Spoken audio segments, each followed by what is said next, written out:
I started teaching here at UCL in the year 2000. 2001, I was invited to be part of a small delegation from this institute to travel to China. They included our then head of the institute, Peter Ucko.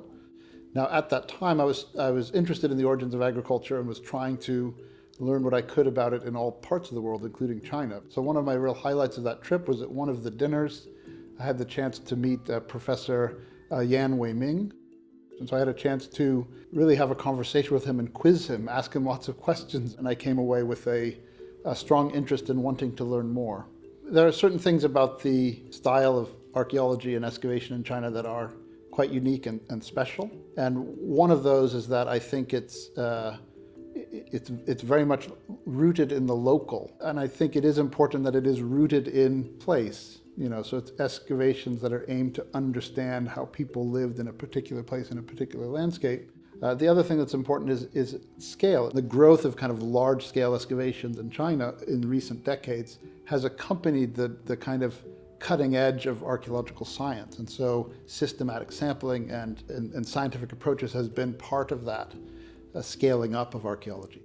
One of the things that came out of that developed after that trip was the International Center for Chinese Heritage and Archaeology. The idea behind that center is very much to create a structure so that we can bring, theoretical ideas and developments that might be happening here and expose Chinese colleagues to them, but also to bring those developments, those theories and developments and archaeological information from the Chinese side into our own teaching and research here. And so on the back of that new center, I was able to get some funds from UCL to go to China in November 2004, October-November 2004, and I was able to join for a few weeks the training excavation of Peking University at a site called Baligong in southern Henan province. I was able to also see the then new excavations at a site called Tianluoshan in Zhejiang Province. And it was clear that the preservation and the quantity of plant remains from that site was really extraordinary. And so I then went back to that site a couple of times in 2006 and in 2007. It became clear that we were not just looking at early rice agriculture, but we were looking at rice as it was evolving from the wild form of rice to what we think of as domesticated rice today. Ultimately, we published some of those data in the journal Science. The origins of agriculture and the domestication of crops is a subject that can appeal to a very wide audience. Everybody eats, and almost everybody in the world eats crops that have been grown through agriculture. The crops that were domesticated in different places were different, and the resulting combinations of foods and foodstuffs and the way cooking developed around them was different in different parts of the world. So we see right from the beginning of agriculture, right from the Neolithic in China, a elaboration of cooking techniques focused on boiling and steaming.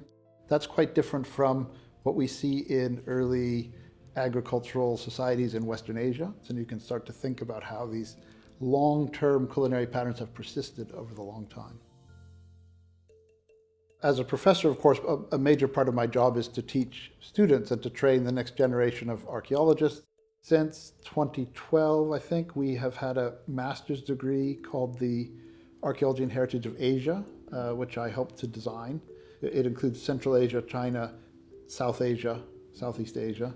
And the idea is to encourage the study of archaeology and the comparison of archaeology in those different regions. I've also taught as a guest lecturer at Beida and at Shandong University and Sichuan University and Northwest universities. A lot of archaeobotanical research has focused on essentially in central China, but we still know much less about green vegetables and leafy crops or tuber crops. This will be very important for filling out that story of both culinary diversity within central China, but also may be very important for some regions like southern China. One of the regions of China that I'm most interested in pursuing further research in, and I'm very fascinated by, is in the southwest. So this is Yunnan province and maybe some of the adjacent provinces. Ecologically, in terms of the biogeography of the species there, it's one of the most diverse floras in the world regionally, because you have the juncture of vegetative crops like tubers like yams and taro. You have, of course, the cereal crops, rice and millet, that are coming out of China, but you also have crops that have come from India. I think there's a lot of fascinating interaction and cultural diversity in that region.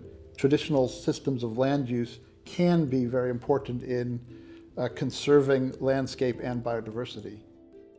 So if someone is interested in archaeobotany, where does one start? So I would say first get trained in some archaeology, get some excavation experience. Then you need to start to learn something about plants. But the truth is, botany is all around us. It's in our kitchens and it's in our grocery stores. But don't just say, oh, well, that's a tomato, I'm going to eat it. Think about, where does the tomato come from? How is it structured? How would you recognize it archaeologically? Start thinking about each of those plant foods that you eat as a kind of research project in itself.